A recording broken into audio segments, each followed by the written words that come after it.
মির্জা আব্বাস এবং নাসিরউদ্দিন পাটোয়ারির তুমুল যুদ্ধ। যেমন গরু তেমন মুগুর না হলে হয় না, যেমন বাবা তেমন ছেলে না হলে চলে না। চাঁদাবাজিদেরকে ঠিক এইভাবে করেই জনগণের সামনে লাঞ্ছিত আর অপমানিত করে তাদেরকে আঙ্গুল দিয়ে দিয়ে চিহ্নিত করার দরকার, দেখিয়ে দেওয়ার দরকার, যেটা নাসিরউদ্দিন পাটোয়ারি করতেছে। ওসমান হাদি ভাই যেইভাবে করে সাহসিকতার সহিত লড়ে গিয়েছিল, ঠিক ঢাকা ৮ আসনে একইভাবে সাদাবাজ, টেন্ডারবাজ, দুর্নীতি বিরুদ্ধে, মির্জা আব্বাসের বিরুদ্ধে তরুণদের আইডল নাসিরউদ্দিন পাটোয়ারি ঠিক একইভাবে অন্যায়গুলোর প্রতিবাদ করে যাচ্ছে। নিজের জীবনের কথা চিন্তা করতেছে না, নিজের জীবনের মায়া না করে সত্য কথাগুলো জাতির সামনে তুলে দিচ্ছে। মনে হচ্ছে সোশ্যাল মিডিয়াতে ঢুকলেই মির্জা আব্বাস আর নাসিরউদ্দিন পাটোয়ারির তুমুল যুদ্ধ দেখতেও ভালো লাগে, শুনতেও ভালো লাগে, মাঝে মধ্যে হাসিও পায়। নাসিরউদ্দিন পাটোয়ারি বলল যে একজন আছে যিনি সকালবেলা ঘুম থেকে উঠেই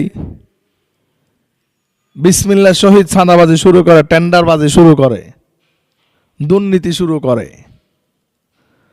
আর মির্জা আব্বাস তার পাল্টা জবাব দিল যে একজন আছে আমার প্রতিদ্বন্দ্বী, ঘুম থেকে উঠেই আল্লাহর নাম নেয় কি নেয় না জানি না, তবে আমার নাম দিয়ে সে দিনটা শুরু করে। এই ধরনের সাদাবাজি, টেন্ডারবাজ, দুর্নীতি, ঋণ খেলাফি, গাঞ্জাখোরদেরকে এবং কি দেশের অশান্তি সৃষ্টিকারীদেরকে এইভাবে করে চিহ্নিত করার দরকার। অন্যায়ের প্রতিবাদ করতে হবে, অন্যায়ের প্রতিবাদ করার দরকার।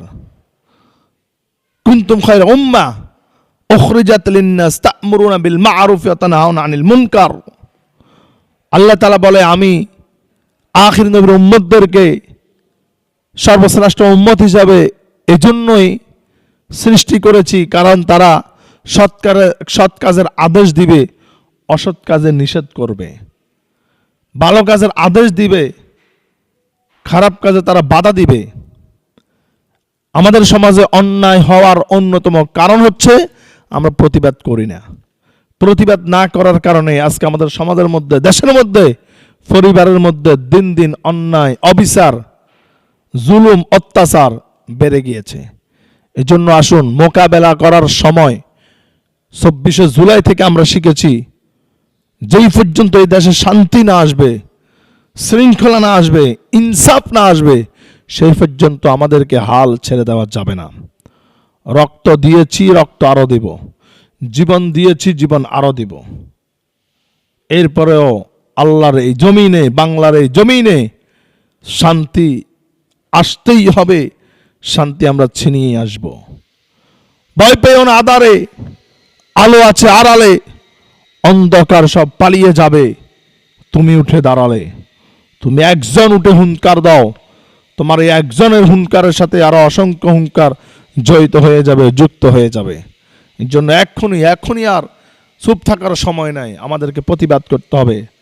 আমরা ইনসাফের, কোরআন সুন্নাহর একটা বাংলাদেশ চাই, স্বাধীন বাংলাদেশ চাই।